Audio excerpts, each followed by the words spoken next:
Dans cette vidéo, je vais faire des applications sur la loi binomiale et la loi des grands nombres. Et je vis que le sujet de 2025, c'est-à-dire le sujet qui vient d'avoir lieu il y a une semaine. Le premier exercice, baccalauréat métropolitaine, ça parle, voilà, ça traite tous ces sujets. Donc, je vais essayer de le faire avec vous. Exercice 1, on compte quatre groupes sanguins dans l'espèce humaine, A, B, AB et O. Chaque groupe sanguin peut présenter un facteur résu. Lorsqu'il est présent, on dit que le résu est positif, sinon on dit qu'il est négatif. Au sein de la population française, on sait que 45% des individus appartiennent au groupe A. Parmi eux, 85% sont de résidus positifs, 10% des individus appartiennent au groupe B, dont 84 des résidus positifs et 3% des individus appartenant au groupe AB, dont 82% sont des résidus positifs. On choisit au hasard une personne et on va noter A, l'événement, la personne choisie est de groupe sanguin A, B, donc de groupe sanguin B, AB de groupe sanguin AB, O de groupe sanguin O, et finalement R, la personne choisie a un facteur résidu positif. Très bien. Donc, pour un événement quelconque E, on note E bar l'événement contraire, le contraire de E, donc P de E, la probabilité de E. Recopier l'arbre ci-contre en complétant les 10 pointillés. D'accord. A, donc, c'est la probabilité que la personne choisie est de groupe sanguin A. Et comme on l'a dit, on compte 45% d'individus sont de groupe sanguin A. Donc, j'ai 0,45 A. Donc, ici, c'est 0,45. Le B, je pense que c'était 0,1, c'est 10%. Et 3% AB, donc 0,03 AB. Et le reste, c'est O, hein, j'ai bien dit 3%. Le reste, c'est O. Donc, nous avons 0,58. 0,58, il va rester 0,42 de groupe sanguin O. Après, sachant qu'il est de groupe sanguin A, la probabilité qu'il a un facteur résidu positif, on a dit, c'est 85%, hein. Donc, s'il est de A, c'est 85% sont des résidus positifs. Donc, ici, c'est 0,85. Donc, ici, c'est le complémentaire, ça va être 0,15. S'il est de B, donc s'il appartient au groupe sanguin B, donc 84% sont des résidus positifs. Donc là, c'est 84%, du coup, c'est 16%. Et le AB, s'il est de AB, 82% sont des résidus positifs. 82%, donc 0,82 et du coup 0,18. Donc voilà, j'ai rempli le diagramme en arbre. Montrer que la probabilité de B inter R est égale telle valeur et interpréter les résultats. Donc, on est à la partie 2. La probabilité de B inter R, c'est la probabilité de R sachant B multipliée par la probabilité de B. Donc, c'est la multiplication de cette arête avec cette arête. Ça fait 0,84 multiplié par 0,10 par 0,10. Donc, ça va être 0,084. Ça veut dire quoi? Ça veut dire la personne choisie Donc, c'est la probabilité. Donc, il y a 8,4% de chances qu'une personne choisie, qu'une personne choisie soit de groupe sanguin B et présente un résultat positif.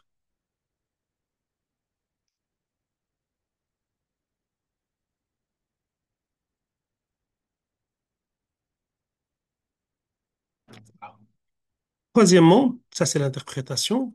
Troisièmement, on précise que la probabilité de R, donc il me donne la probabilité de R, c'est 0,8, la probabilité de R.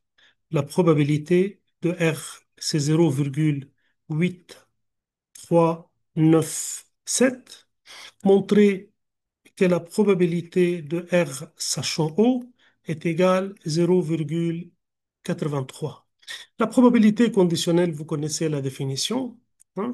Donc, je sais que la probabilité de R sachant O, c'est la probabilité de R inter O sur la probabilité de O. Donc, je sais que la probabilité de R, c'est la probabilité de R inter O plus la probabilité de R inter, de R bar, de R inter B, plus R inter AB,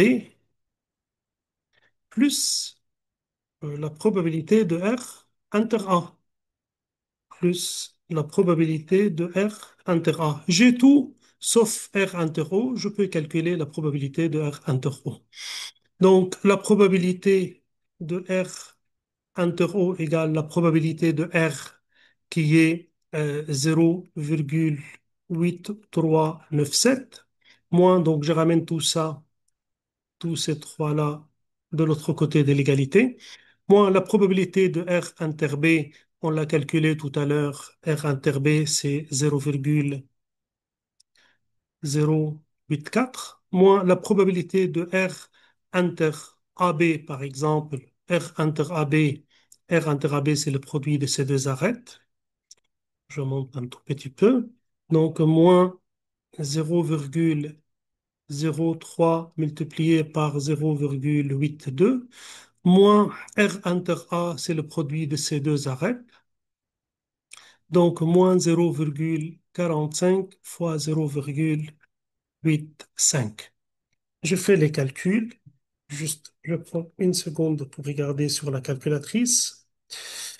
Donc, qu'est-ce que j'ai? J'ai 0,8397 moins 0,084 moins 0,03 multiplié par 0,82 moins 0,45 multiplié par 0,85 et j'obtiens 0. Donc, ça, c'est la probabilité de R interro, c'est 0,3486. Donc, la probabilité de R sachant O, la probabilité de R sachant O, c'est la probabilité de R inter O sur la probabilité de O. R inter O, c'est 0,3486 sur la probabilité de O qui est 0,42. Et je fais les calculs, si mon calcul est bon, donc ceci est divisé par 0,42 et j'obtiens 0,83, ce qu'il faut montrer. Ceci égale 0,083, ce qu'il faut montrer. On passe à l'exercice 4. On dit qu'un individu est donneur universel lorsque son sang peut être transfusé à toute personne sans risque d'incompatibilité. Le groupe O des résidus négatifs est le seul vérifiant cette caractéristique.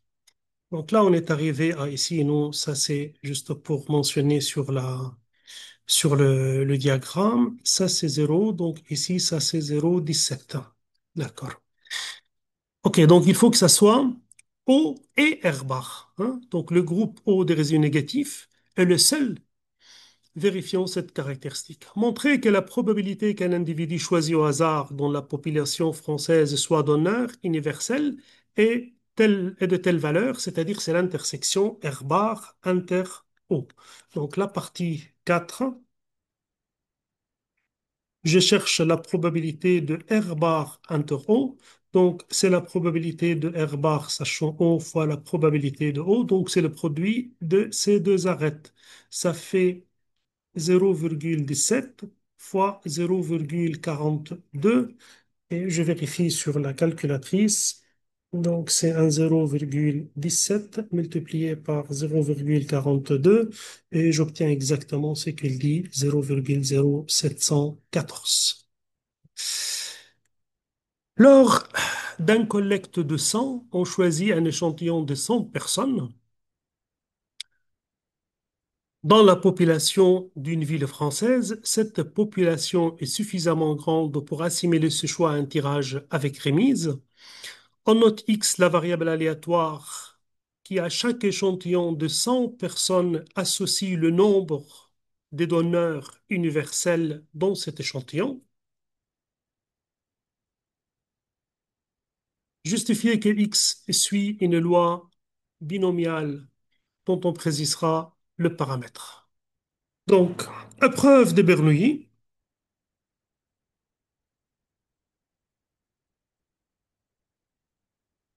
c'est choisir une personne, choisir une personne. Et là, on a deux résultats possibles, hein. On a deux résultats possibles, hein, de cette ville. On a deux résultats. Soit cette personne est donneur universel,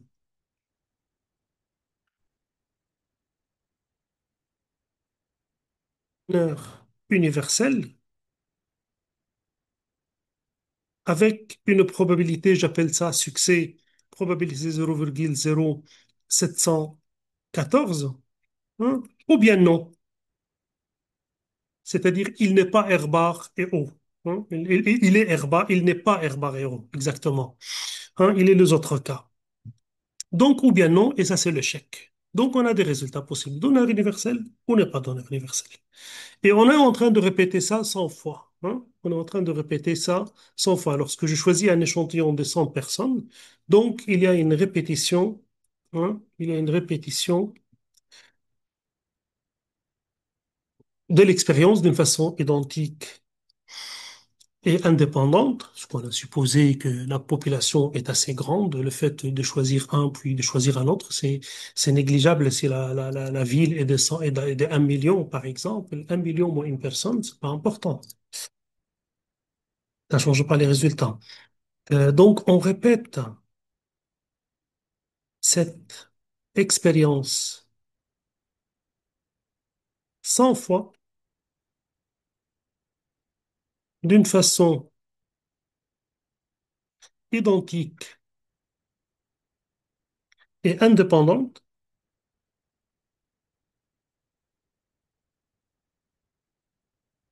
X, le nombre de succès possibles. Donc, je peux avoir aucun donneur universel comme je peux avoir un, deux, même 100 donneurs universels, hein. Donc, x peut égaler à 0, 1, 2 jusqu'à 100. Donc, x suit la loi binomiale 100 avec la probabilité de succès 0,0714.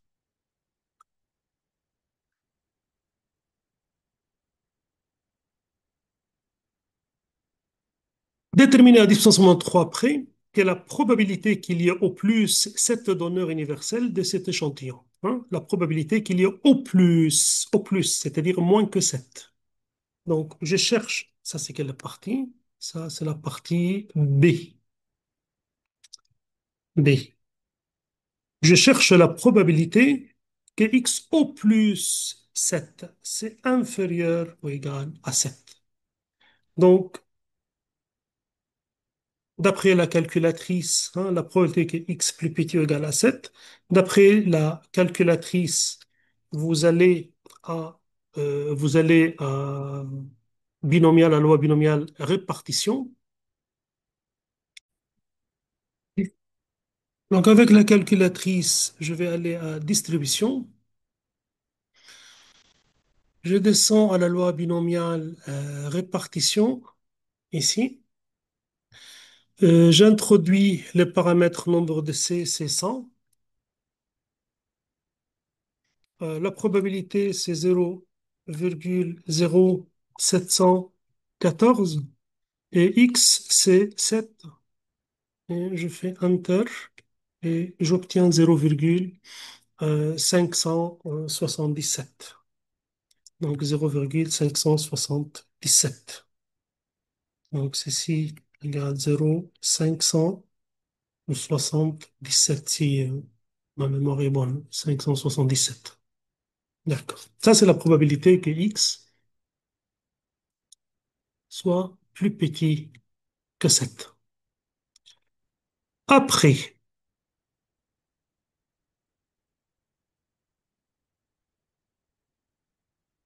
ça c'est la partie B. La partie C montrer que l'espérance de X de la variable X est égale à telle valeur et la variance est égale à telle valeur. Vous savez, pour une loi normale, c'est pour une loi normale, l'espérance de X, c'est NP. Donc, c'est 100 multiplié par 0,0714. Donc, ça fait 7,14. Et la variance de x, c'est NPQ, c'est-à-dire c'est 714, c'est 7,14 multiplié par Q. Q, c'est 1 moins P, donc 1 moins 0,714, ceci égal. Donc, je vais voir.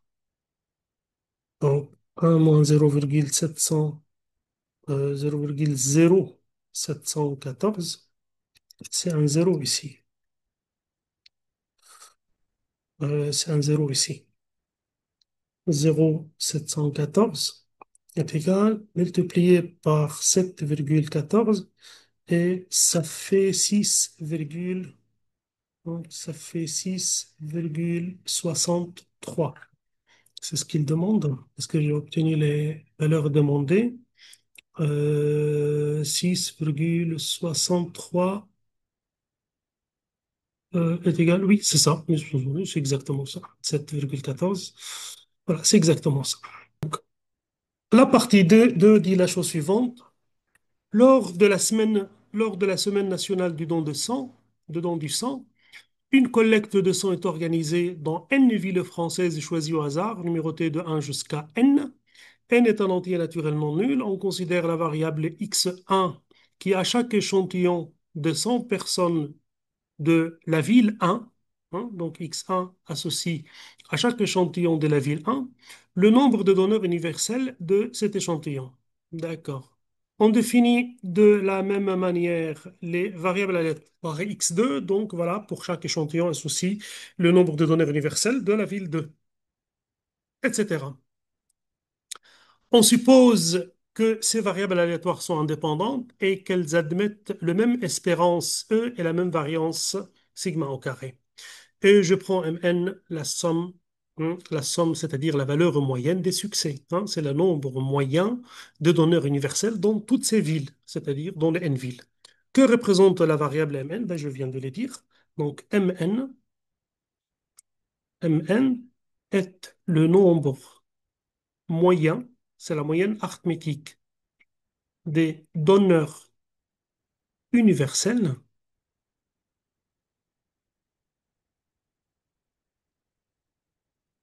dans les N villes, hein, choisis dans les N villes, dans les N villes. Calculer l'espérance de Mn, ben, l'espérance de AX plus B, donc de AX, c'est A, espérance de X ou A est une constante, et l'espérance de la somme, c'est la somme de l'espérance, espérance de X plus espérance de Y. Donc, en se basant sur cette règle, B. Donc, espérance de Mn, bah, vous avez le 1 sur n va sortir. Espérance de x1 plus xn. Donc, c'est 1 sur n, espérance de x1 plus etc. plus espérance de xn, parce que l'espérance de la somme, c'est la somme des espérances.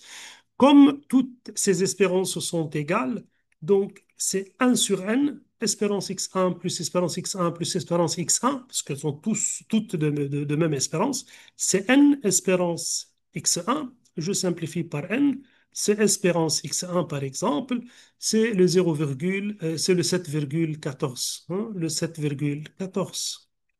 Ça, c'est l'espérance. On désigne par Vmn la variance de la variable mn, montre que la variance est égale à telle valeur. Aussi, il faut savoir quelque chose pour la variance. La variance de ax, c'est a au carré variance de x. La variance de x plus y égale variance de x plus variance de y si x et y étaient indépendantes. Dans cet exercice, il a supposé que les xi sont indépendantes, donc je peux dire que la variance de la somme, c'est la somme de variance. Ce qui fait que la variance de Mn est égale à 1 sur n au carré, j'utilise cette règle, fois la variance de x1 plus xn.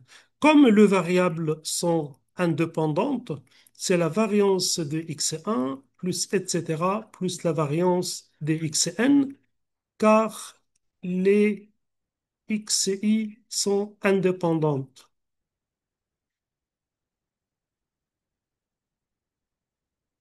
Et maintenant, tous les vxi sont égales, donc ceci égale 1 sur n au carré, n variance x1, je simplifie par n, donc c'est variance x1 sur n, donc c'est 6,63 sur n.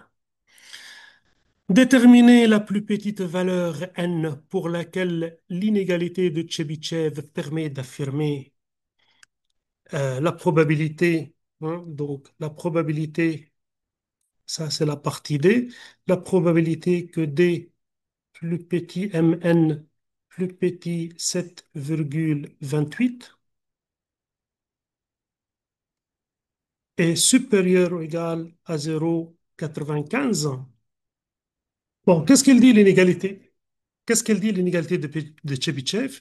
Elle dit que la probabilité que mn moins et de mn en valeur absolue plus grand égal à t est inférieur ou égal à la variance de mn sur t au carré.